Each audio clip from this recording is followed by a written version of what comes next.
Now, does anybody have homework questions? Okay. Um, what? I said I'll film on Wednesday. Oh, okay. All right. So, well, it looks like I'll have more time for that if I'm not going to do chapter 5 notes. So, when Vivian was asking me questions about some of the problems, there was one thing that came up. I guess kind of a bit of, this is not unusual, but sloppiness by the textbook author. So I want to make you aware of that.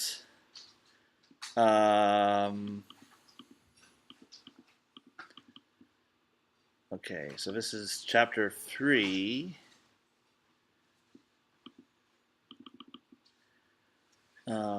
Problem number. Okay. So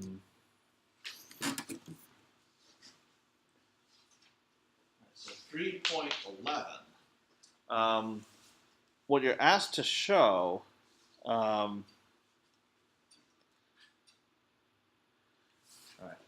So you're asked to show that this equation, A. No.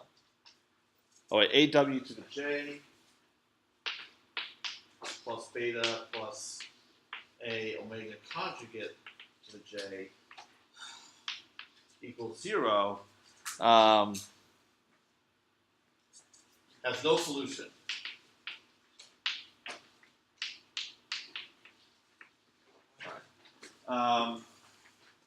And one thing that, wait, did I write that correctly? Oh, wait, A, beta, gamma. Oh, that should be a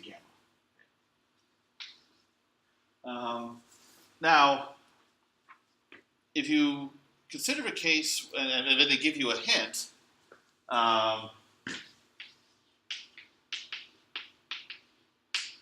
consider a case where this related quadratic equation, az squared plus beta z plus gamma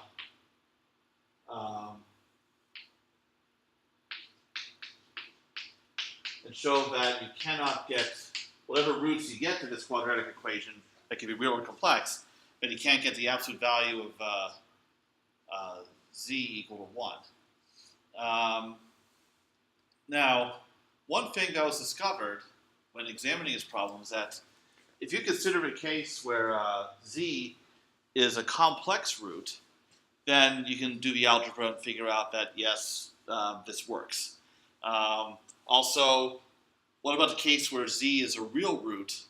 If so, absolute value 1 means z has to be plus or minus 1, and that z equal to 1 can be shown to not be a solution of this. Solution of this equation either. But what was interesting was the case of what about z equal to minus 1? Is it possible that that can be a solution? Which would mean that basically w being equal to minus 1, just raising that to powers, and but the only way that could happen is that because we're dealing with a certain number of grid points referred to as n, and w equal to minus 1 would mean that n would have to be equal to 2, only 2 grid points, when we're interested in solving problems where we have a large number of grid points. So really, this is a case that's not worth considering. So we can go ahead. I'll throw in the assumption that n is greater than 2. So really the case of z equal to minus 1 is one that doesn't need to be looked at, just because if it's something that could happen, it's for an application that wouldn't even make any sense. Because we want to see what happens with a large number of points is the spacing h goes to 0. Okay.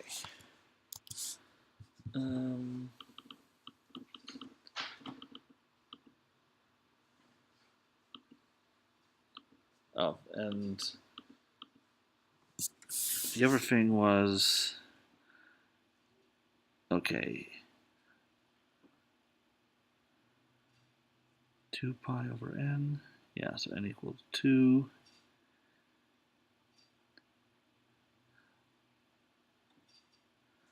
All right. Yeah, so in fact, you wouldn't even have enough points to do a second derivative approximation. So, okay. So that's just to avoid having you go on a wild goose chase with this problem. Okay. All right. So apparently Wednesday is homework day. So, okay. Okay. All right. Yeah. Okay. So in that case, let's finish off chapter 4. And then I'll do my best to absolve myself of ever having to write notes for the rest of the semester.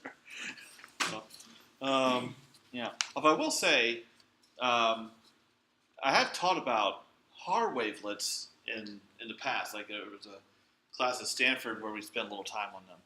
I've never actually taught about Dobitsch's wavelets.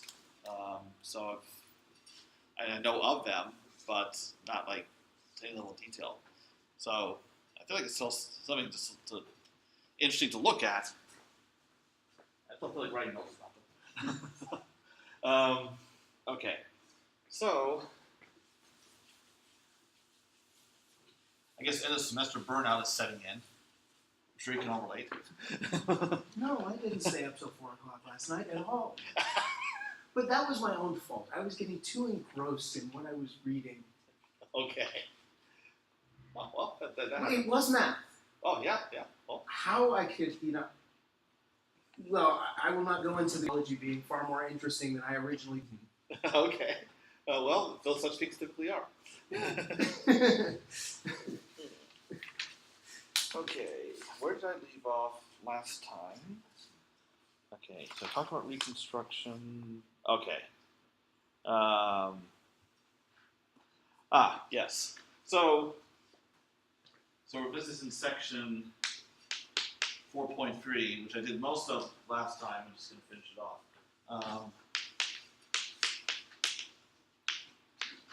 Now, the subsection is called Filters and Diagrams. Really, I'm going to be talking about filters because I don't feel like drawing diagrams. But really, it's another way, it's an alternative way to express the algorithms for decomposition and reconstruction of a signal in terms of a Haar scaling wavelet. Okay, so in terms of linear operators, because we talked about linear operators that are filters, time invariant filters, so we're going to return to that. Okay, so I need to define sequences H and L that are in little L2. So these are just, and these sequences have a pretty simple form. So H is a sequence that, for all of its terms, except we have two terms that are between -1/2 and 1/2. Okay. And at indices -1 and 0. So put another way, H of -1 is -1/2, H0 is equal to 1/2.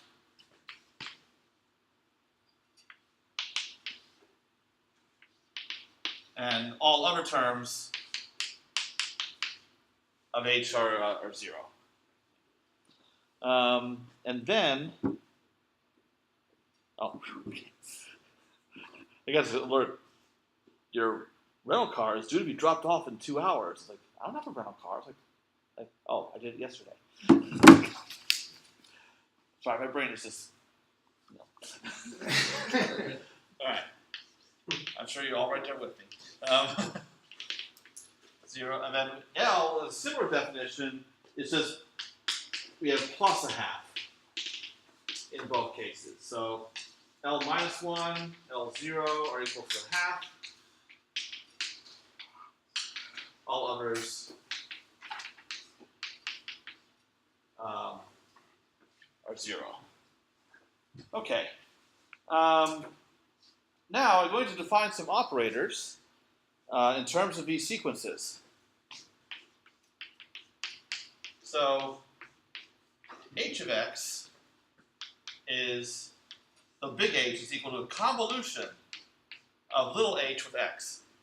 So remember the theorem that an operator is a linear time-invariant filter if and only if it is the convolution with some sequence. And that's what we have here. And then similarly, big L of x is equal to little l convolution of x. So x is another sequence. For instance, like a sequence of coefficients from a decomposition of a signal. And then these operators, big H and big L, from x produce another sequence by this convolution. Okay. All right. Now, because these sequences H and L have a simple form, they only have two non-zero terms, it's actually pretty easy to describe the action of big H and big L on a sequence X. So,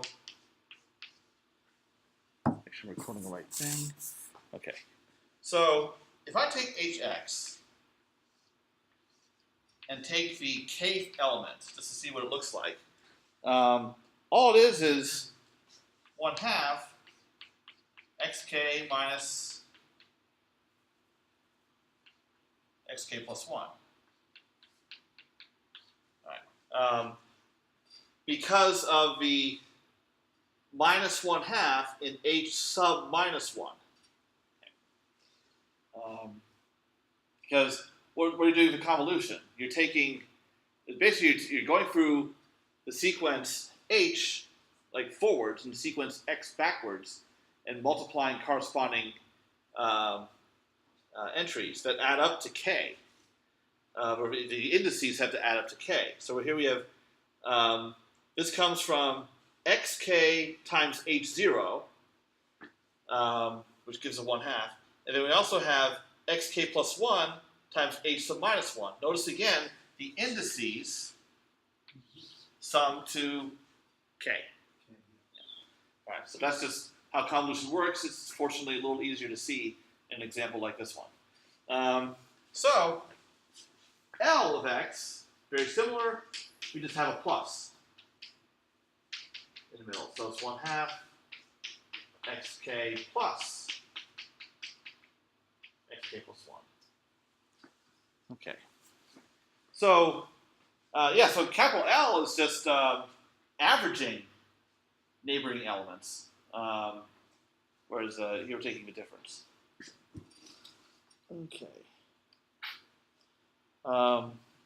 Now, there's one more operator of a different sort that I need to define,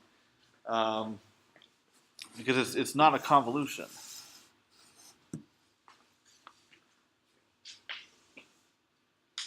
So d of x is downsampling operator. Okay, so what that means is, if I take a sequence with terms xk minus infinity to infinity, then the result of d is a new sequence consisting of only the even number of elements. So, for example, so if another way to put it, let y be equal to d of x. So y sub k is equal to x sub 2k. So we're just taking every other term in the sequence. So it's like what you're doing is you're taking a lower resolution version of the sequence you were given.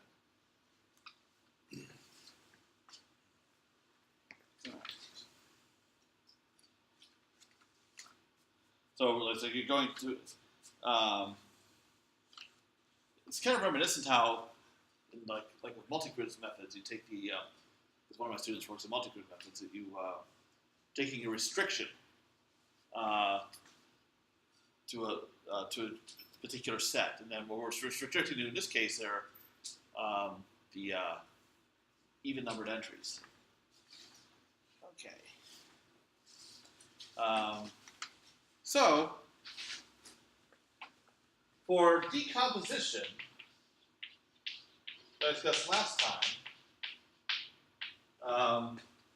just to recap, we have a signal fj is being decomposed into f naught plus w naught plus w1 plus wj minus 1. And it starts with, you give it fj, and you break that down into fj minus 1 plus wj minus 1. So these are the same. And then fj minus 1 will be broken down further to produce wj minus 2, and you keep going until this index gets all the way to 0.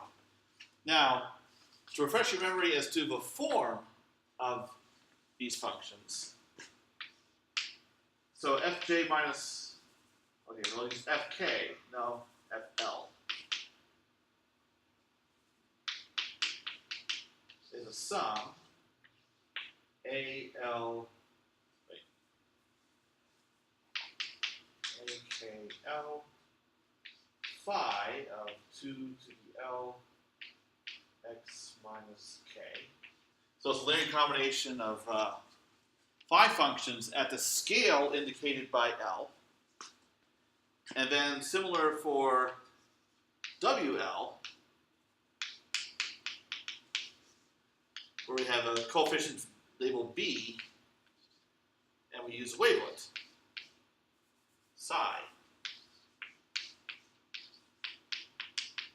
Okay, so you are given fj in this form with L equal to j, and now you have to produce these two sets of coefficients for lower level or smaller values of L until you get all the way to 0. So, the way you get these coefficients, I described the algorithm form last time, but now I'm describing in terms of operators. So the coefficients A, J,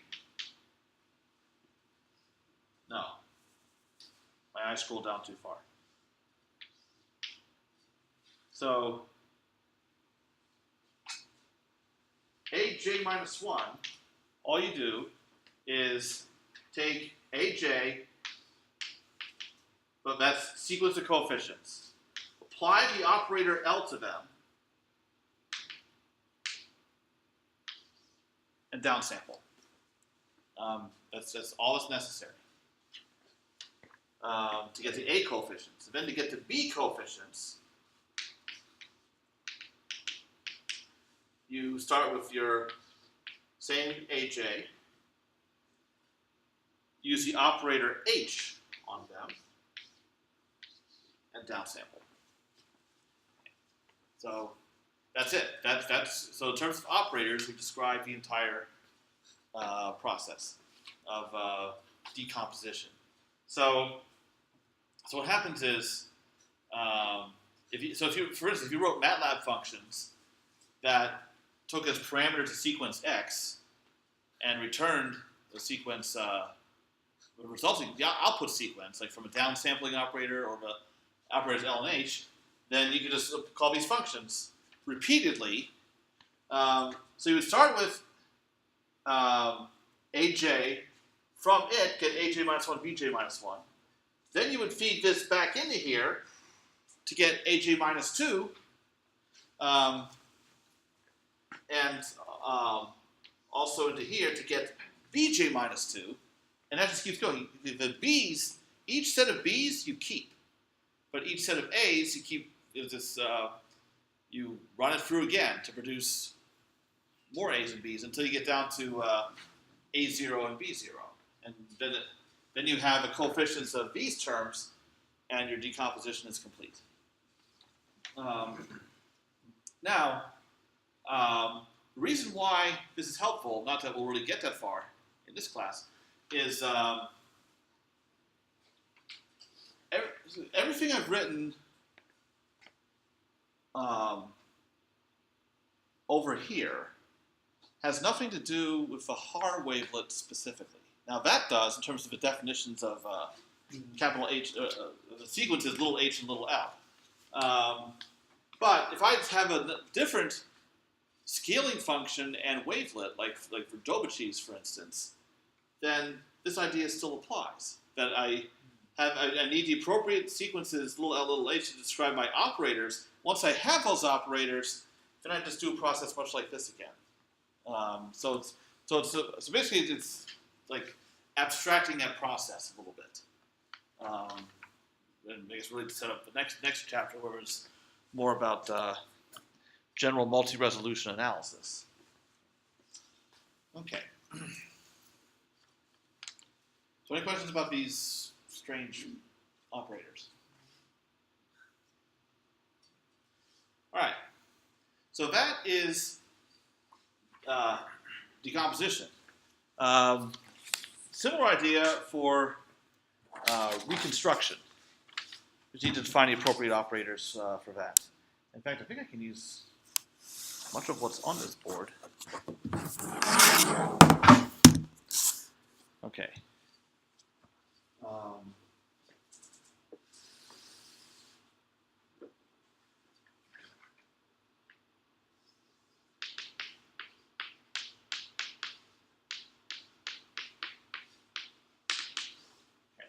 So reconstruction, I can define similar sequences. So I'll call them H tilde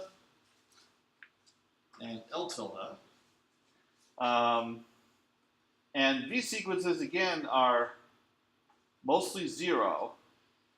What I'll have is for H, I'll have -1 and 1. At indices 0 and 1 instead of -1 and 0. And you'll see why that is in a moment.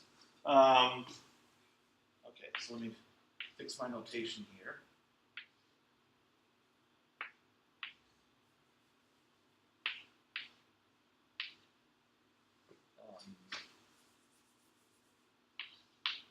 Yeah, so just these two non-zero terms. And then L tilde is similar. Again, two non-zero terms, both equal to 1, but at indices 0 and 1 instead of -1 and 0.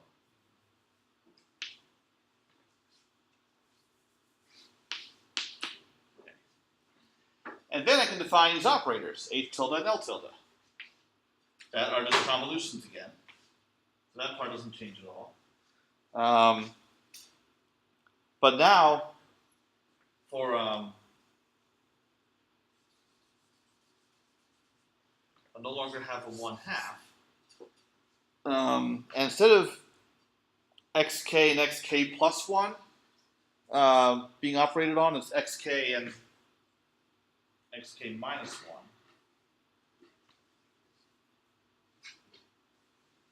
Although, you know what? Something might be amiss. Oh, I'm sorry, I goofed. I can tell from my formula down here. This should be the minus. Otherwise, it'd be the other way around. Okay. Okay. Oh, and that should be tilde. All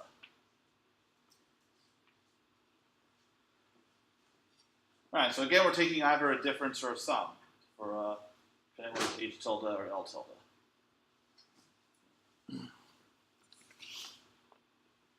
Okay. Now, probably comes no surprise to you that if we needed a downsampling operator for decomposition, we need some notion of an upsampling operator for reconstruction. I want to make dang sure that everything written on this board is correct before I continue. Okay.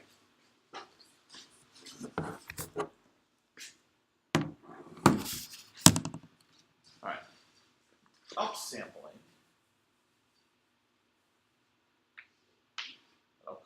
predictably u of x. Okay. Now this one's going to be a little trickier to define. Well, not really, it's just different. Because what I was doing before, I had a sequence that could have had like all non-zero terms, and I'm just taking every other one. If I want to go, what's the opposite of that? The opposite is you have a sequence, and now you want to take those terms that are like indexed consecutively and place them in a sequence, placing them in every other spot, leaving the other spots vacant. So what that means is, okay, so this no longer applies.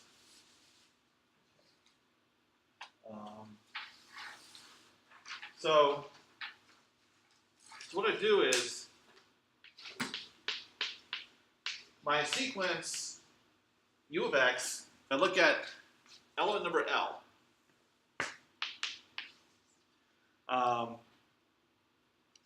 Is equal to xk when L is equal to 2k.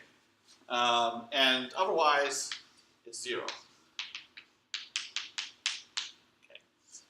So I'll try to illustrate that.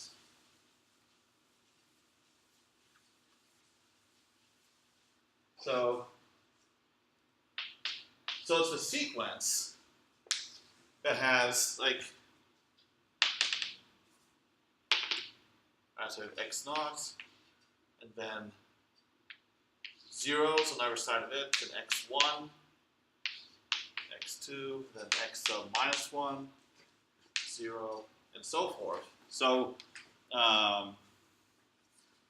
all these x's are bunched together, and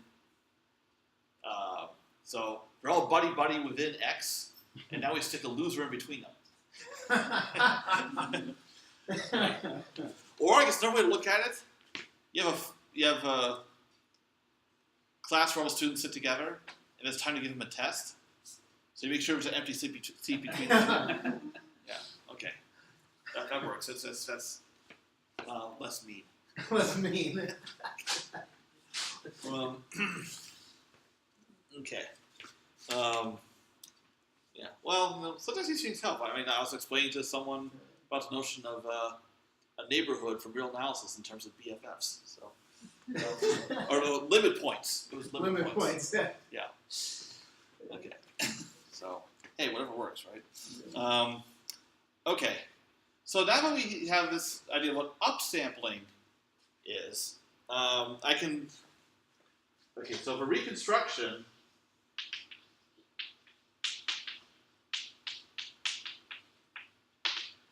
What you're doing is you're taking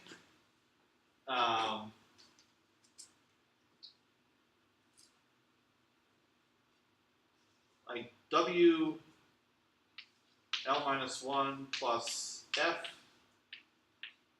L minus 1, which has this form. So we have like B K L minus 1 psi, 2 to the x minus k. So this is W L minus 1. And then similar form for F L minus 1, which is for the A's as coefficients. And the scaling function. Okay, so this is F L minus 1.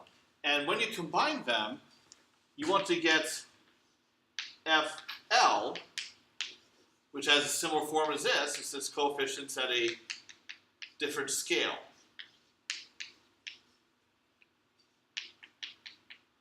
Okay, like you're taking two coarser scale terms, combining them to get something that's defined on a finer scale.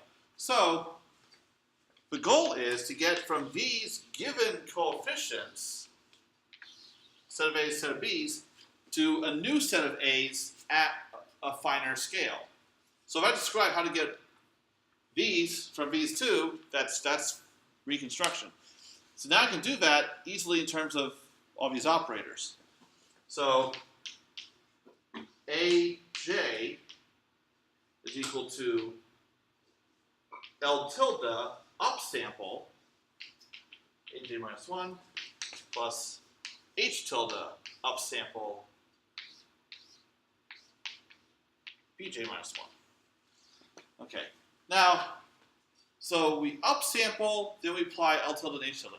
Notice that it's the opposite order as from decomposition. Decomposition, we applied the operator L or H first, then downsampled.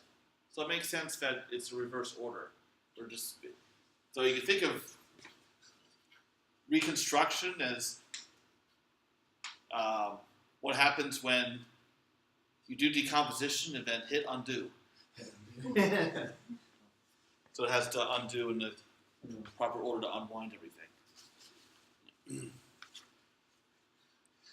It does describe things as inverse processes of each other. Like it's the Control Z or a Command Z if you're a Mac person. So, okay. All right. So that way, you can think of both decomposition and reconstruction as combinations of these black box algorithms, and each one on its own is relatively simple. It's put together in the right way, implements these processes. Okay.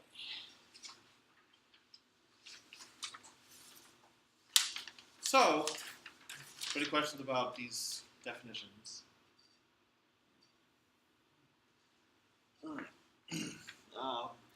So this is reminiscent of like the interpolation process in like multi-grid type methods, where you're taking something defined on a coarser grid, and now you want to define it on a finer grid. Now, this is a bit too simplistic because in that situation you wouldn't want zeros in between, maybe some sort of average or something. But okay.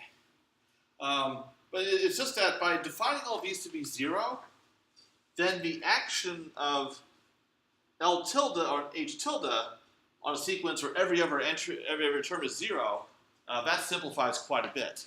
Because what ends up happening is, if you look over here, we're always dealing with neighboring elements. So L tilde or H tilde applied to an upsampled sequence, one of these terms is always going to be 0.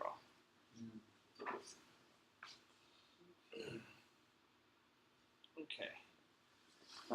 And then that's something that can be worked out. I just didn't do it here. Okay. But again, maybe a bit overkill for something that's relatively simple, like the Haar wavelet that behaves so nicely. Yeah. Because the algorithms I described last time for doing this decomposition reconstruction were not terribly complicated. Maybe the indexing was kind of tedious. But the actual computation, not so much. Like you're adding, subtracting coefficients to get new coefficients. Yeah. But with more complicated scaling wavelet functions, that process does become more difficult, but you still have this viewpoint that you can use to describe decomposition and reconstruction. Okay, so what I'm going to do now, this actually will conclude the chapter, is to summarize the whole process of signal processing using Haar wavelets. So including sampling, decomposition, the actual processing part, and reconstruction. And it's been the subject of the whole previous section I just finished, 4.3. But now this way it's a nice condensed presentation, everything in one place.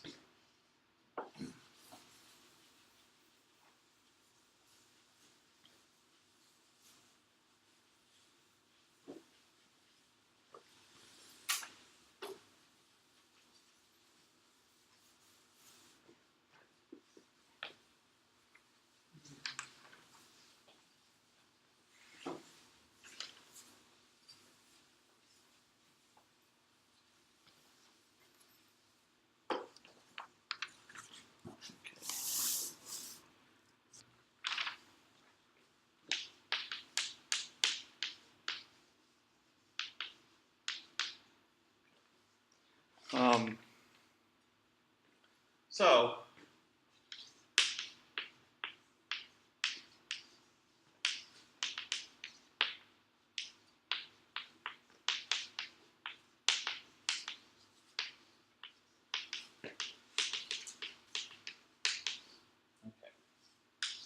this is what I'll lay out for you. Actually, this kind of a good candidate for a final exam problem. Okay, or maybe some pieces of it. With everything laid out nice step-by-step fashion. Okay, so the four-stage process. So first you're given subsignal f of x. Okay, and for some, let's see. And for simplicity, we'll work with 0, 1. Okay, so you sample at 2 to the capital J equally spaced points. So your original set of coefficients, a capital J, is just f evaluated at k over 2 to the capital J, k equals 0, 1, 2, up to 2 to the capital J minus 1. So all of these equally spaced points are within 0, 1. Now, here, I'm using 2 to the capital J subintervals. I'm always picking the left endpoint. You don't absolutely have to do that. I could have chosen the right endpoint. I could have chosen k equal 1 to 2 to the j. That would be fine too. So I'm just imposing a personal preference here. Or even the midpoint, something like that. But the point is you have 2 to the j coefficients that come from sampling f of x at equally spaced points. So now your original f is approximated by f capital J, which is just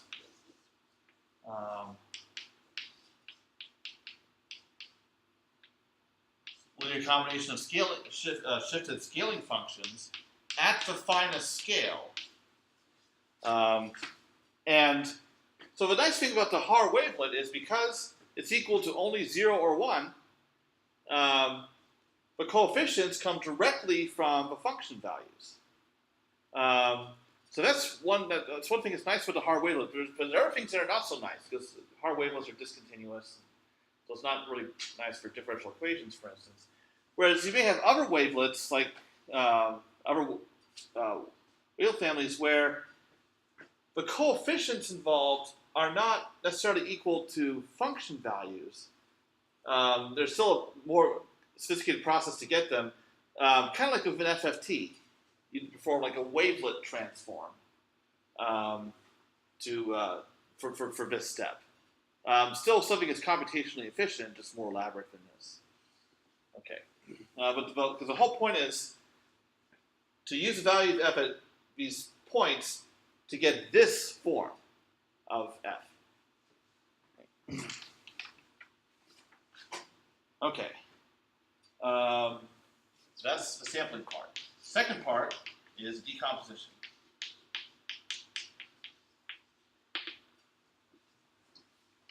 So, and no, this does not mean you kill it and watch it decay. So you get from watching too many cop shows or reading murder mysteries. So what you do is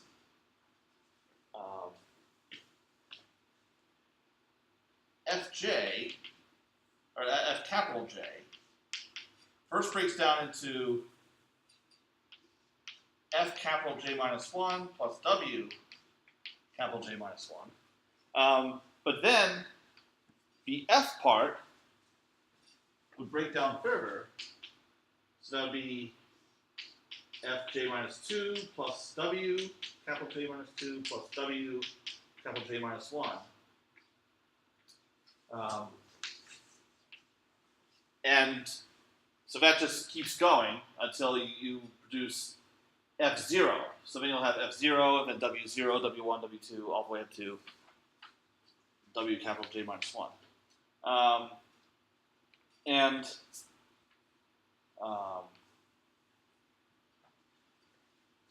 So what happens here is each new W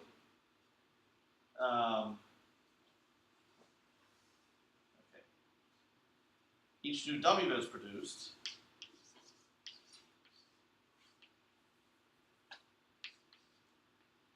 has these coefficients, the B's.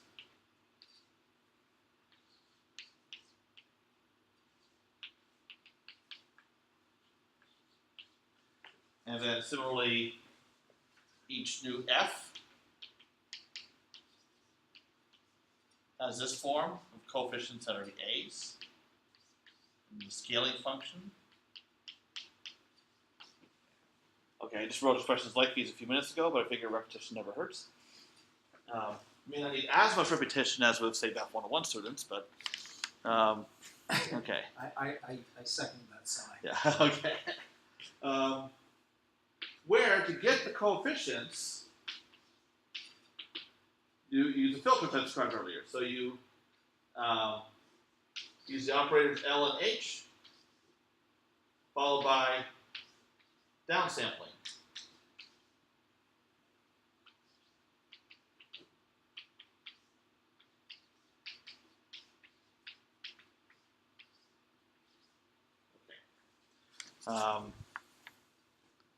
Oh, sure enough, it's bound to happen. Typo in the notes. Because I had K instead of L there. Okay. Oh, at least there wasn't anything until the second to last page. Okay. So if you notice from the previous stage, from sampling, that's your first set of A's. So you feed these in to your L and H and downsampling to get the ones at the next coarsest scale. It would be capital J minus 1 at first. And then each new set of coefficients gets fed back into both of these to produce the next A's and B's until the decomposition is complete. So ultimately, Fj is equal to F0 plus a sum of W's from the coarsest scale all the way down to the finest. All right. So it's like an assembly line in a way. So you're feeding in your A's. They produce both A's and B's. Keep the B's. A's keep getting fed in again to produce more B's and new A's until you get down to 0. All right. You know what? I just thought of an excellent way to spend class time in the future. That would not require me writing notes. Or actually require some preparation, but not a whole lot. What I'll do, because right now I'm describing the algorithm, I'll cook up an example or two, or one. I don't know. We'll see. And step through this process, so you can actually see, and maybe I'll have MATLAB do some of the work for me, but just so you can see, okay, here's what it looks like to break down into these different levels and how to put it back together. Okay, yeah, that'd be fun. That's not a bad idea. In fact, there are some pretty good examples in Golub's book, Matrix Computation. Oh, okay. Oh, but he talks about wavelets though? Or? Yeah, he talks about Haar wavelets. There's a nice section on Haar wavelets. I don't remember beyond the Haar wavelets. I looked at the Haar wavelets and I said, I think you'd forgive me for not programming Haar wavelets in the Python course. Okay. I hope you did. Interesting. Well, I think they programmed a fast Fourier transform. Oh, yeah, okay. There you go. So, Yeah. Worth the time. Yeah. Okay. Comes a point in which one's physical abilities just. Yeah. So once you have a decomposition, now you can do the processing part.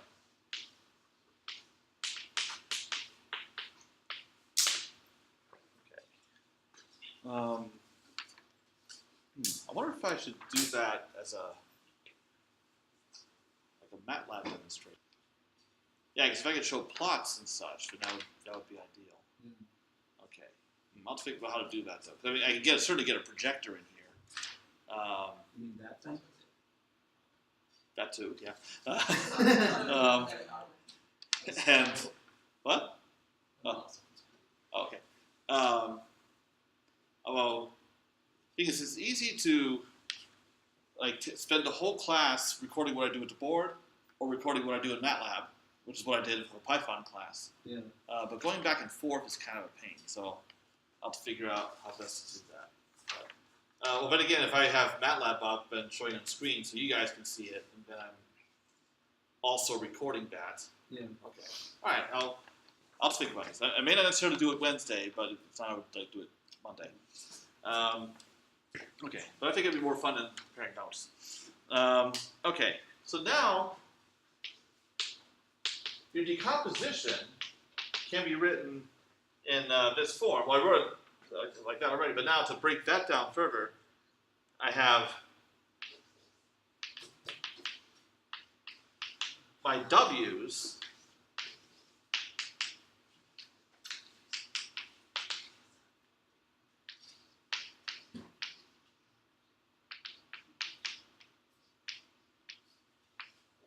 okay, so each one of these is Wj, and then I have F0 all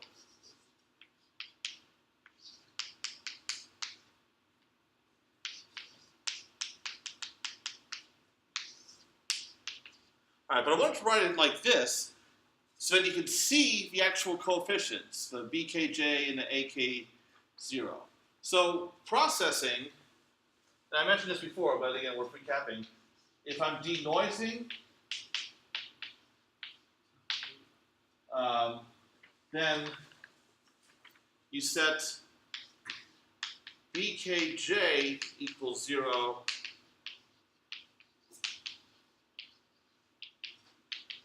for large values of J. So high frequency coefficients, or selected ones anyway, would be zeroed out. And as opposed to compression,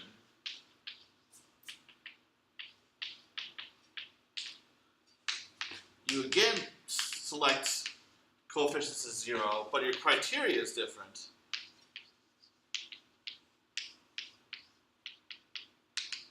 If the coefficients themselves are negligibly small, those are ones you drop. All right. So I thought I heard someone snort laughing. So, okay. Okay. Because then you'd have fewer terms. You could represent the same signal or approximately the same signal using fewer coefficients. All right. And then the last stage is reconstruction.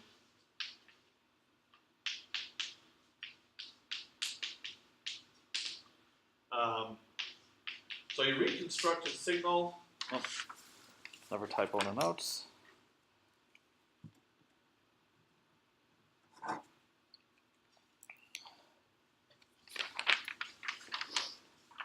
I just remember, a lot of times in the equations in the book, they don't bother putting a of x in here. They just say fj equals.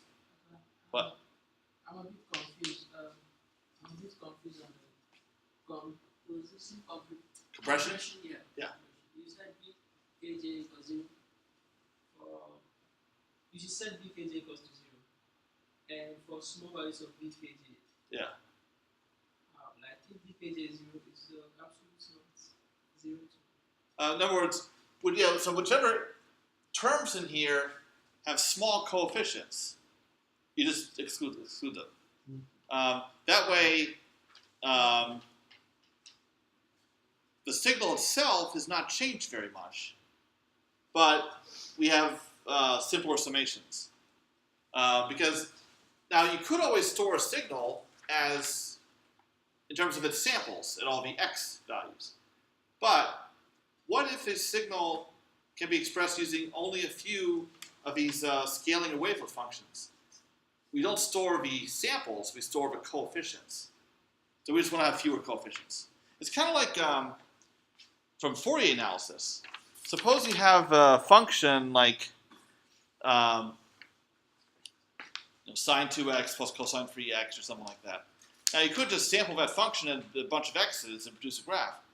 But there's only two terms. There's only like two non-zero Fourier series coefficients. And if you say, well, if you just store those two numbers, and from that you could reconstruct the whole signal at any x if you wanted to, but you're just storing that for later use, then that's definitely preferable. Okay.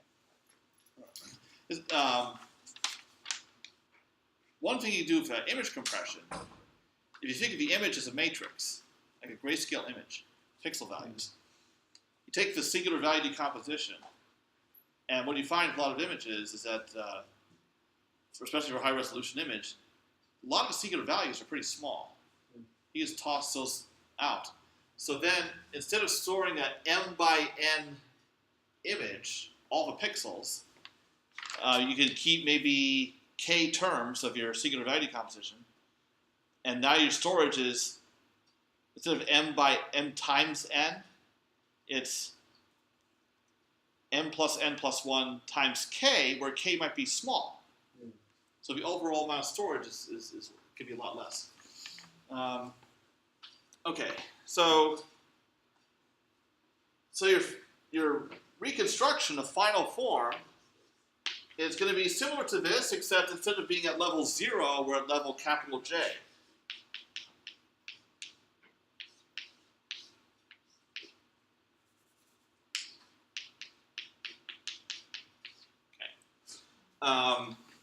So the task is how to get those coefficients, because right now all you have are these. So what you do is it's an iterative process. So a set of coefficients at scale little j comes from these operators I mentioned earlier, where you upsample.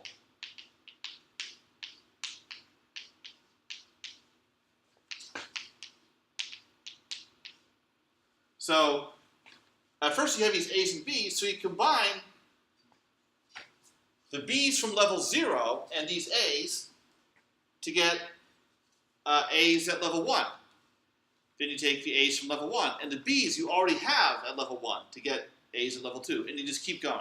So this happens for little j equal 1, 2, up to capital J. And so you just repeat this. So whatever new coefficients you get fed back into here, along with the b's at the next level, until you have what you need. And that's it. That's the whole process. So the thing is, if you didn't bother doing processing, you just did decomposition and reconstruction, again, you're undoing it. So you just recover the same signal back. But if you do some messing around in here, then you'll just get something approximate.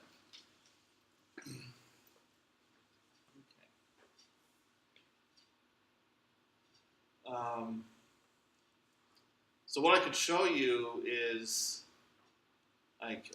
if I was working in MATLAB, what I'd want to do is write functions that would implement decomposition, processing, reconstruction, in terms of maybe helper functions that would handle something along the lines of these operators, L and H, or L tilde and H tilde, upsampling and downsampling. Because once I have those building block operators, each one not doing very much, then I wouldn't have much. So what I'm hoping is that the code would appear to be relatively simple. Well, we'll see. I haven't written it yet. But let's just see how that goes. All right. Although, actually, it would also be a good idea if I have an example, like something that could be worked out on paper. Like, now, actually, for something to be feasible on paper, it wouldn't involve a first stage, because you have to evaluate a function at a lot of points. But maybe something where, like if you're given some coefficients, like given the a's at the finest scale, that's what's happening. You said to your, because what happens is,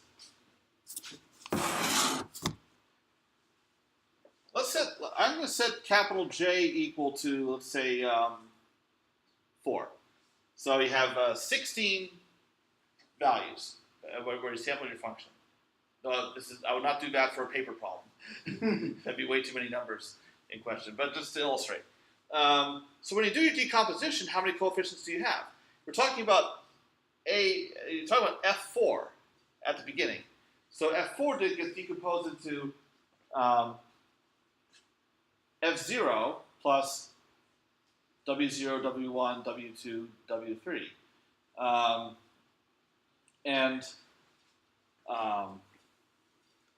So what happens is I take F4, 16 coefficients, and I break it down into 8 and 8.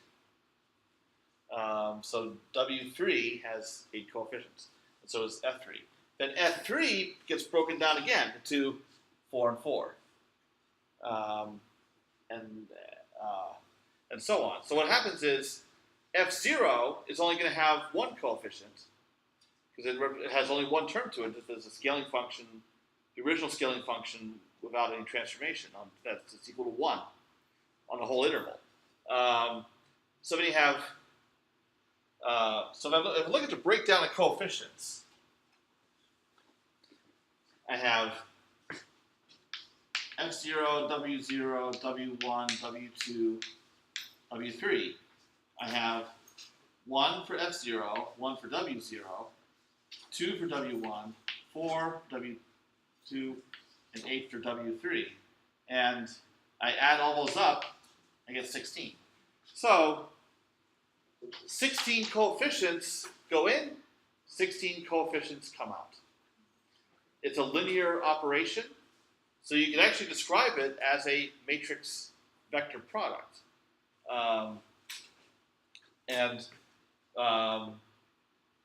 Those would involve actually rather sparse matrices. That would be another thing to be fun, to work out the matrix. So I don't know if the book does it already. I've seen, but and then you work on those 16 coefficients in the processing stage to set certain ones equal to 0 based on whatever criteria. And then you go through this process that's inverting the matrix from step 2, because you're doing a control Z, to get 16 coefficients back for your hopefully enhanced F4 that's like with noise removed or maybe compressed. Okay. So I could see on a test for a smaller value of capital J than 4, figuring out what the coefficients would be, like do the decomposition, and maybe do a little processing, like how to tell you to like toss out coefficients below a certain threshold or something like that, and then what does it look like? And if I can show you, like during a MATLAB demonstration, here I do some denoising. What does the newly denoised signal look like? Is it a decent approximation of the original? Because I have to decide what's a large J. what is a small BKJ? If I make bad choices, then my enhanced signal is not really going to be enhanced because it's a lousy approximation of the original. And that gets down to the real crisis of applied mathematics. And there's a nuance in picking key determining numbers. And that's why that keeps popping up again and again. And there's nothing in Pure that can tell you why that is. And that's why we're looking at all these tools for data analysis and machine learning to try to pick these things for us. Okay. Oh, it almost comes to the end of our class time anyway. So, all right. Well, I know you guys want to ask homework questions on Wednesday, so we'll certainly have time for that. And then, as for rest, I guess I'll just have to leave you in suspense about what that'll be. I hope to have a homework 5 submitted by Wednesday. Okay. Well, I'm getting at a point that if I make the progress that I'm assuming to make, it should be ready. But how should we know? Occasionally, being able to take simple integrals just suddenly goes out the window at 5 o'clock in the morning. Who would have thought? Really? Sleep deprivation is bad on integration?